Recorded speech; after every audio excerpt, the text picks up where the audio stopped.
నమస్తే welcome to our channel. ప్రస్తుతం మనతో పాటు సీనియర్ జర్నలిస్ట్ కిరణ్ పోల్దాస్ గారు ఉన్నారు. హలో సార్, నమస్తే. నమస్తే అండి.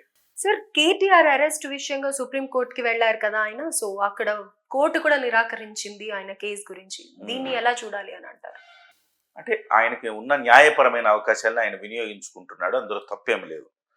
మొదట ఆయన మీద ఈ ఫార్ములా కార్ రేస్ కి సంబంధించిన కేసు నమోదైంది.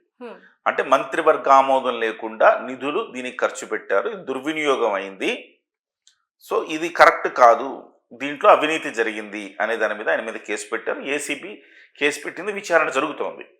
అయితే ఈ విచారణను కొట్టేయాలని చెప్పేసి ఆయన కింది స్థాయి కోర్టును అప్పీల్ చేసుకున్నాడు, అవ్వలేదు. హైకోర్టును అప్పీల్ చేసుకున్నాడు, వాళ్ళు కూడా అవ్వలేదు. ఇప్పుడు సుప్రీంకోర్టుకి వెళ్ళాడు ఆయన.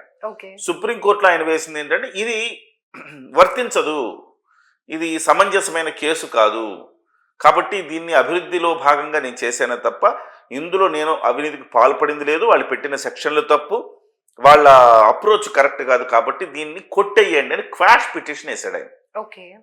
అయితే ఆ క్వాష్ పిటిషన్ని ఈ సుప్రీంకోర్టు కొట్టేయడానికి నిరాకరించింది. అంటే ఆయన పిటిషన్ కొట్టేసింది. ఈ కేసు కొట్టేయడం అనేది మా పరిధిలో లేదు, ఇది చట్టపరంగా ఏమి పర్యవసానాలు ఉంటాయి, వాటిని మీరు ఎదుర్కోవాల్సిందే, ఇది మేము కొట్టేయలేము అని చెప్పేసి చాలా కీలకమైన అంశం ఇది. మరి నెక్స్ట్ ఏం జరగబోతుందంటే అదే చాలా కీలకమైన అంశం ఇది. ఇక్కడ ఏంటంటే ఇవాళ సుప్రీంకోర్టు కూడా కొట్టేయటానికి చూస్తూ ఉంటే ఇది నాట్ టు అరెస్ట్ అనే ఇవ్వచ్చు.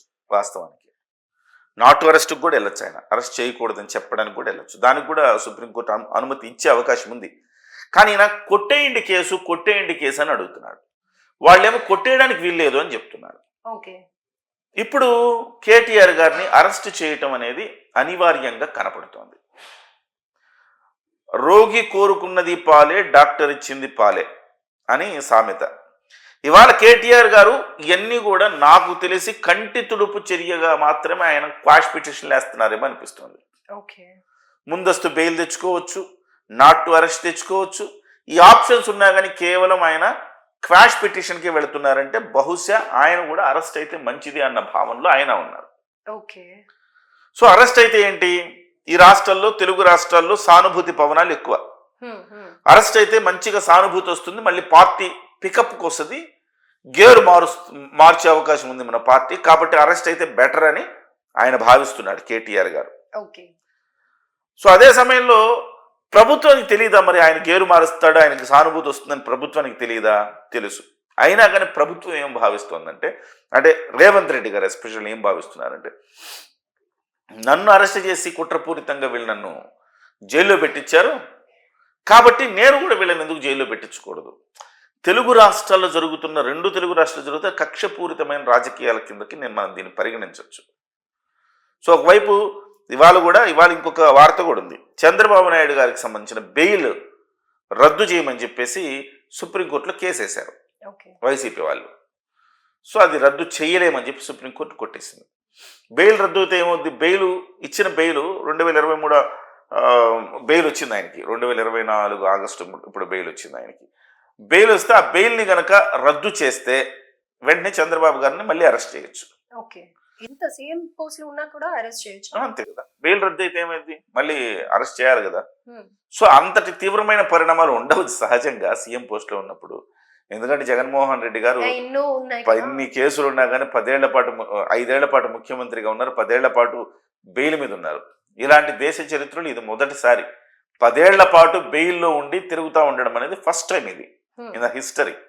సో అది చూసిన తర్వాత మిగతా జగన్మోహన్ రెడ్డి గారిని ఒకసారి చూసిన తర్వాత మిగతా జుజ్జుబీ కేసులు ఇవన్నీ మామూలు, జగన్మోహన్ రెడ్డికి ఏం కాలేదు, వీళ్ళకి ఏమవుద్దన్న భావన జనాల్లో వచ్చేసింది. జనాల్లోనే కాదు, రాజకీయ నాయకుల్లో కూడా వచ్చింది. ఇవాళ కేటీఆర్ కూడా నేను అరెస్ట్ అయితే ఏమైంది, 4 రోజులు జైల్లో ఉంటా, తర్వాత బెయిల్ తెచ్చుకుంటా వచ్చేస్తా, సానుభూతి వస్తుంది నా మీద అని ఆయన భావిస్తున్నాడు. రేవంత్ రెడ్డికి ఏంటి, నన్ను ఎలాగో వీళ్ళు జైల్లో పెట్టారు కాబట్టి వీళ్ళని కూడా 4 రోజులు జైల్లో పెడతాం. గతంలో జగన్మోహన్ రెడ్డి గారు వ్యవహరించిన తీరే ఇది కూడా. చంద్రబాబు నన్ను జైల్లో పెట్టారు, ఇప్పుడు చంద్రబాబు నేను జైల్లో పెడతా, జగన్మోహన్ రెడ్డికి తెలియదా ఏమని? జైల్లో పంపిస్తే ఈయనకు వచ్చిన సానుభూతి రేపు చంద్రబాబు కూడా అదే సానుభూతి వస్తుంది తెలియదా?